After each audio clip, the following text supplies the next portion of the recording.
즉 예수님을 믿지 않는 사람들에게 화목한 삶이라는 것은 불가능하다는 것이죠. 그런데 이해할 수 없는 것은 예수님을 믿는다는 사람들 중에도 화목한 삶을 살지 않는 사람들이 적지 않게 있다는 것입니다. 오죽하면 믿지 않는 사람들이 우리에게 이렇게 말합니다. 우리는 싸워도 술 한잔 먹고 화해를 하는데 예수를 믿는 너희들은 한번 싸우면, 한번 삐지면 아예 얼굴도 쳐다보지 않는다라고 말이죠. 그런데 더 황당한 것은 그렇게 성도들 간에 화목한 삶을 살지 않으면서도 자기는 하나님과의 관계는 매우 좋다라고 말하는 사람들이 있습니다. 그럼 이게 가능할까요? 하나님을 경험하는 삶이라는 책에서 헨리 브레가비는 말합니다. 그리스도인끼리 교제가 깨지면 하나님과의 교제도 깨졌음을 의미한다. 우리가 하나님과의 관계가 깨졌는지 어떻게 안다고요?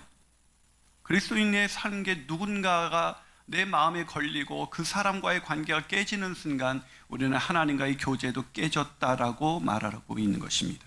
요한일서 2장 9절과 11절도 마찬가지죠. 빛 가운데 있다 하면서 그 형제를 미워하는 자는 지금까지 어둠에 있는 자요, 그의 형제를 미워하는 자는 어둠에 있고 또 어둠에 행하며 갈 곳을 알지 못하나니 이는 그 어둠이 그의 눈을 멀게 하였음이니라 라고 말하고 있습니다.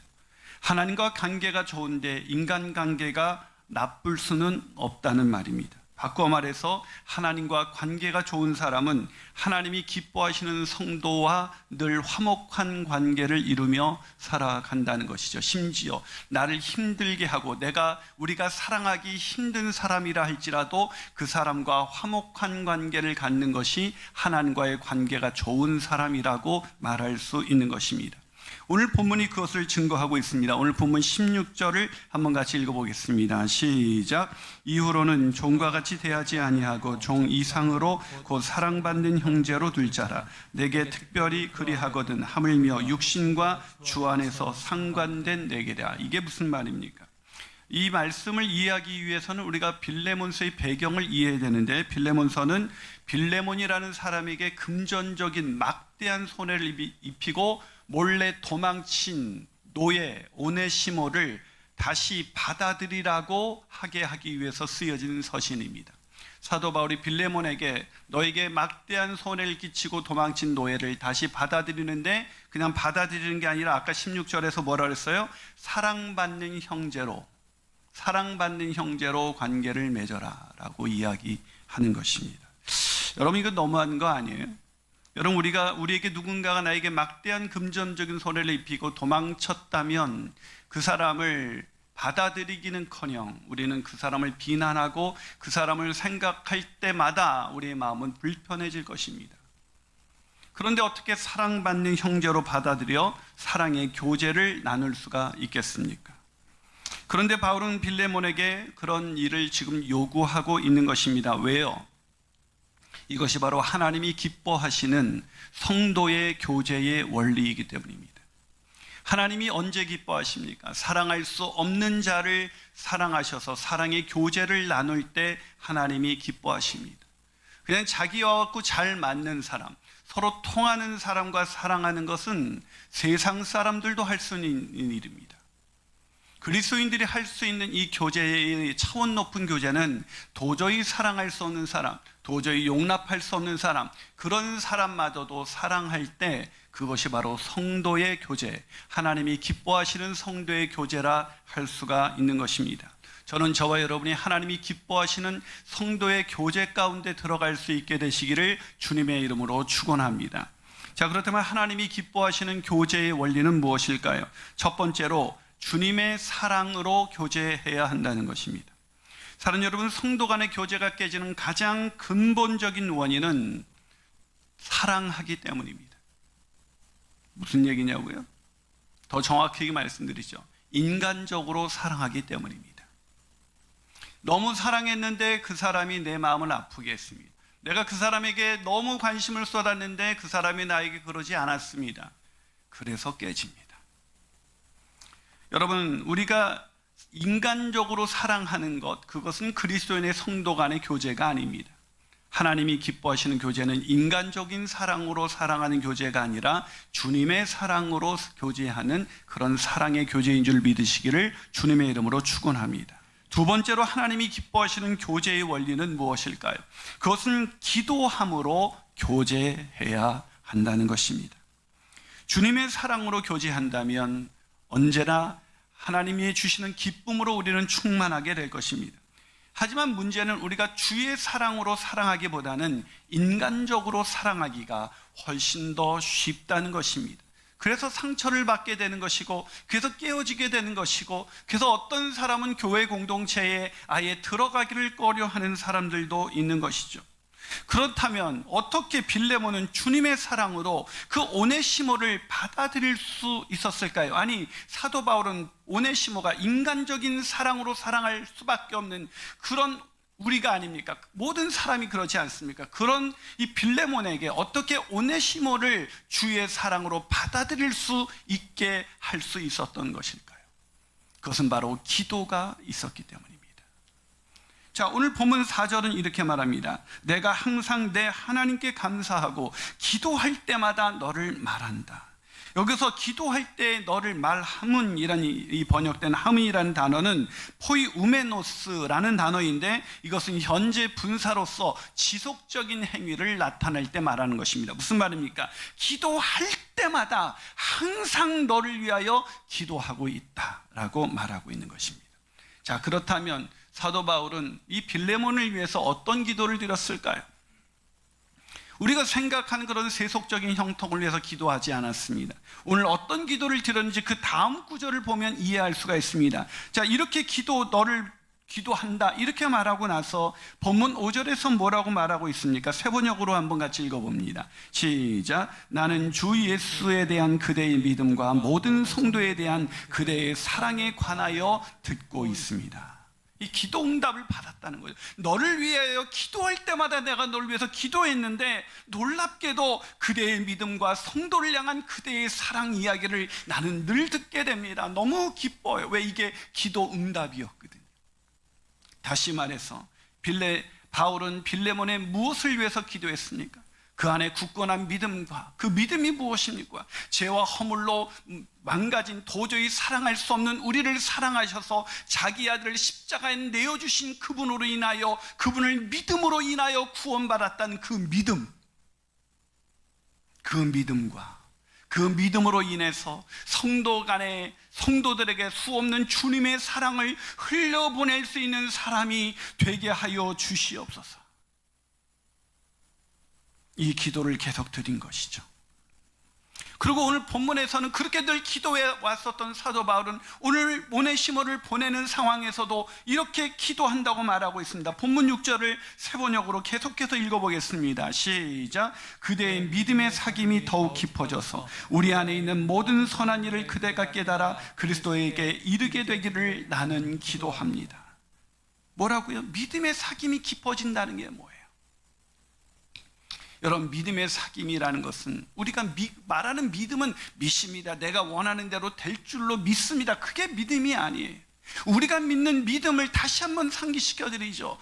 도저히 구원할 수 없는, 도저히 사랑할 수 없는 그런 우리를 사랑하셔서 아들을 십자가에 내어주신 그분을 믿는 그 믿음, 그 믿음의 사귐이 깊어져서, 그 믿음이 깊어지면 어떤 일을 합니까? 모든 선한 일을, 하나님이 원하시는, 하나님이 기뻐하시는 선한 일이 무엇인지를 깨달아 그대로 사랑을 흘려 보낼 수 있는 거죠. 주님, 나는 저 사람 이해할 수 없어요, 저 사람은 용납할 수 없어요 라고 말하지만 하나님이 기뻐하시면 내가 그 일을 행하기를 원합니다.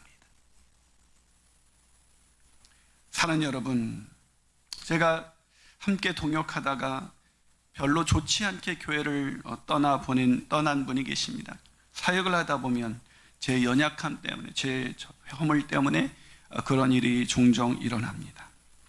근데 그분이 어려운 이웃을 돕는 사역을 하게 되어 그 사역을 한다는 소식을 듣고 그 사역을 귀하게 여겨서 우리도 같이 돕기로 하고 헌금도 하고 개소 예배도 같이 드리고 또 축하도 해 주었습니다.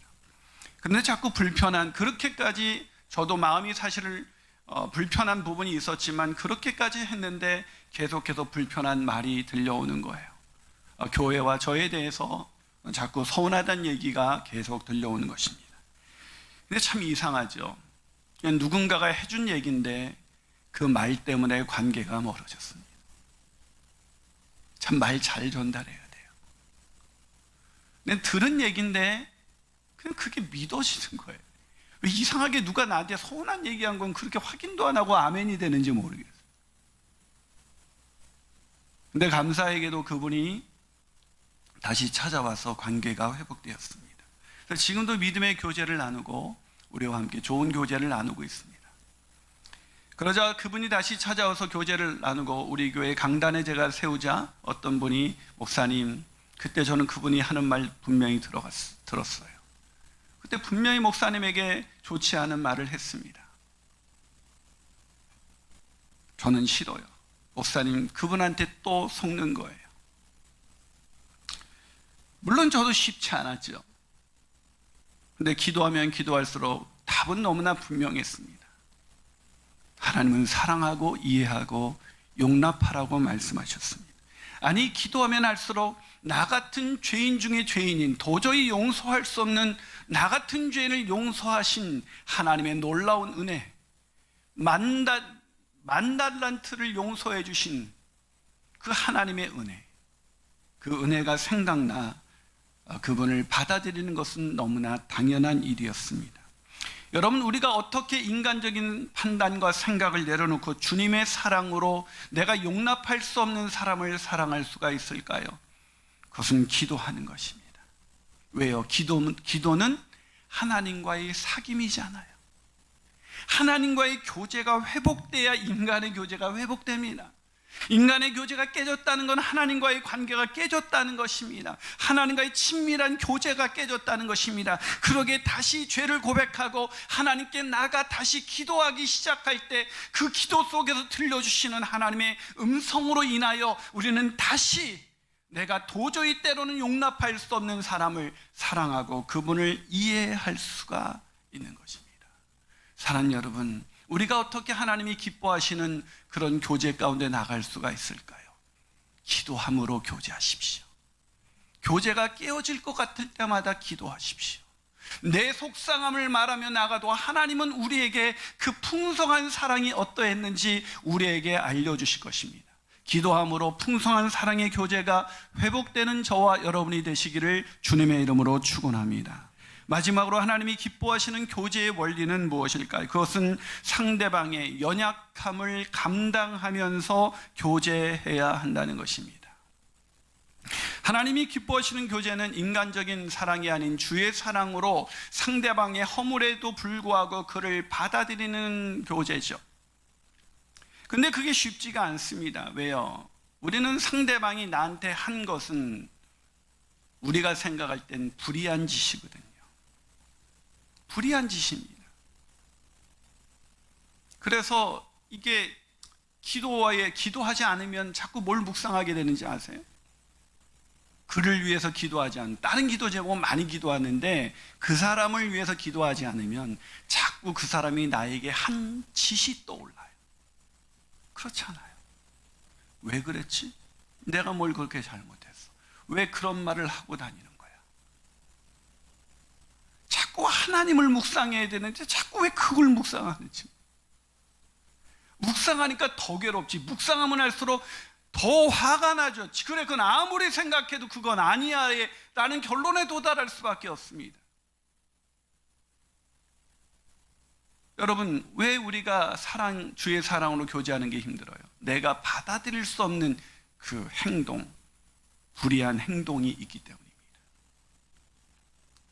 여러분, 오네시모도 마찬가지죠. 얼마나 불의한 짓입니까? 그 막대한 돈을 훔쳐서 도망쳤다 노예가 잡아 죽여도 현치 않은 사람이죠. 그런데 오늘 사도 바울이 10절과 11절에서 이렇게 말합니다. 세 번역으로 한번 읽어봅니다. 같이 읽습니다. 시작. 내가 갇혀있는 동안에 얻은 아들 오네시모를 두고 그대에게 간청합니다. 그가 전에는 그대에게 쓸모없는 사람이었으나 이제는 그대와 나에게 쓸모있는 사람이 되었습니다. 여러분, 빌레몬의 입장에서 이 편지를 받았다고 생각해 보세요. 요즘 말로 제가 빌레몬이었다면 이게 말이야 방귀야 그랬을 거예요. 무슨 말인지 모르세요? 말 같지 않은 말을 할 때 우리 와이프가 말이야 방귀야 이러더라고요. 되게 좋아하네요. 말이 아니죠 이거는. 어떻게 막대한 돈을 훔쳐서 도망간 그 오네시모. 지금 오네시모가 나한테서 사과 편지 하나 보낸 적이 없어요. 그런데 오네시모 네가 와야지. 네가 와도 내가 용서할까 말까인데 바울을 통해서 이런 편지를 보내게 해?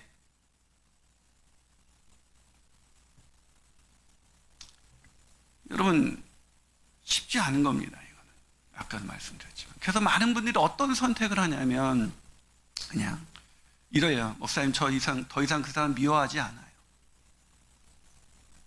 근데 사랑하진 않잖아요. 그게 하나님이 기뻐하시는 결론이에요. 미워하지도 않는 거. 거기까지인가요? 우리 교제가. 뜨겁게 피차 사랑하는 것. 그게 교회죠. 여러분에게는 아직도 용서하지 못했던 그의 불의한 행동이 있지는 않습니까? 여러분 우리가요 다른 사람의 그 허물을 얘기할 때는 빨리 공감을 해요. 그런데 이렇게 다른 사람을 칭찬하면 공감을 못해요, 다들. 그래서 어떤 집사님이 다른 집사님에게 우리 담임 목사님 참 사랑이 많으신 분이야 그랬더니 진짜? 뭐 이러더래요. 네. 그럴 리 없다는 것이죠. 빌레몬의 심정이 그러지 않을까요? 진짜? 유익한 사람이 되었다고? 오네시모가?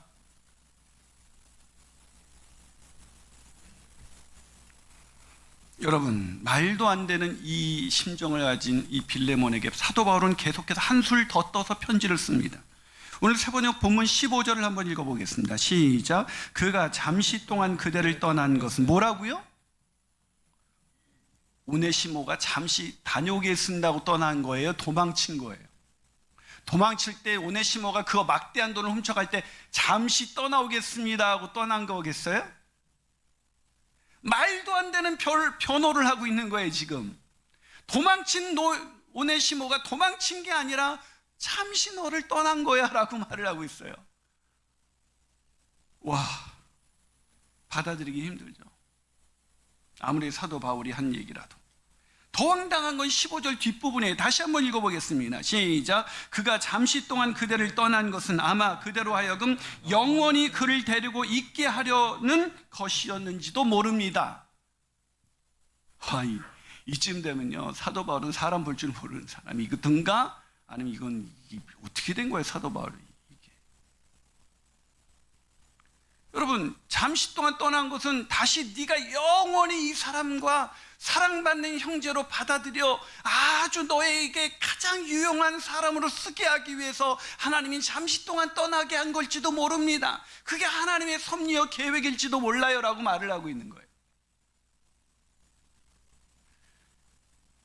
근데 한술 더 뜨는 걸 사도 바울은 그칠 줄 모릅니다. 오늘 보면 17절과 18절 있습니다. 시작. 그러므로 내가 나를 동역자로 알친대 그를 영접하기를 내게 하듯 하고 그가 만일 내게 불의를 하였거나 내게 빚진 것이 있으면 그것을 내 앞으로 달아놓으라고. 이러면 어떻게 받지 말란 얘기보다 더 무서운 말이지. 여러분이 만약에 이렇게 뭔가를 옆 사람한테 그거 제가 갚을 때니까 그냥 얼마예요 그러면 여러분 같으면 달라 하겠어요? 달라의 표정이시네요. 보니까 무서운 분들이 여기 계시네. 더 속상합니다. 그걸 어떻게 빌레몬이 받을 수 있어요? 여기 불의를 꺼나가 아니라 했어요. 오네시모는 불의한 짓 중에 불의한 짓을 했습니다. 그런데 그를 영접할 때 마치 나를 빌레몬에게 바울은 어떤 사람이 가장 사랑하고 가장 존경하는 멘토. 그를 받아들이듯이 나를 받아들이시 그를 받아들여라. 근데 이 정도면 끝인데 사도 바울이 마지막으로 더 비수를 꽂습니다. 21절 읽어봅니다. 시작. 나는 내가 순종할 것을 확신함으로 내게 썬더니 내가 말한 것보다 더 행할 줄을 아노라. 바울이 왜 이렇게까지 했어요? 무슨 말이에요? 내가 너를 순종할 거라고 난 믿어. 너는 나보다 더 오네시모를 환대하고 사랑해 줄 거야. 사랑하는 여러분, 바울이 왜 이렇게까지 했을까요? 제가 곰곰이 처음에 이거를 읽으면서 막 화가 났어요. 이제 나도 모르게 내가 빌레몬이 돼가지고 이 바울에게 처음으로 열받아가지고 제가 막 열받고 있는데 왜 이렇게 했을까? 근데 깨달아졌어요. 정말 바울이 가장 신뢰하는 사람은 빌레몬이었던 거예요. 정말 신뢰하는 사람이 아니라면 이런 말 할 수 있겠어요? 상처받죠?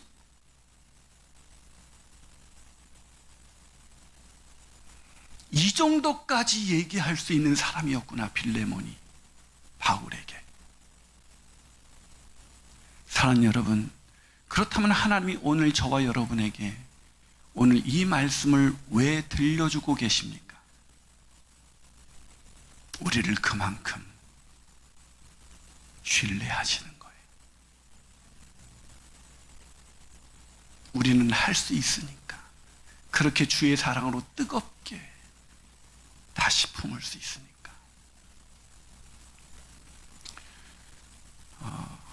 얼마 전에 유학을 간다 하고 교회를 사임한 사역자가 있었습니다.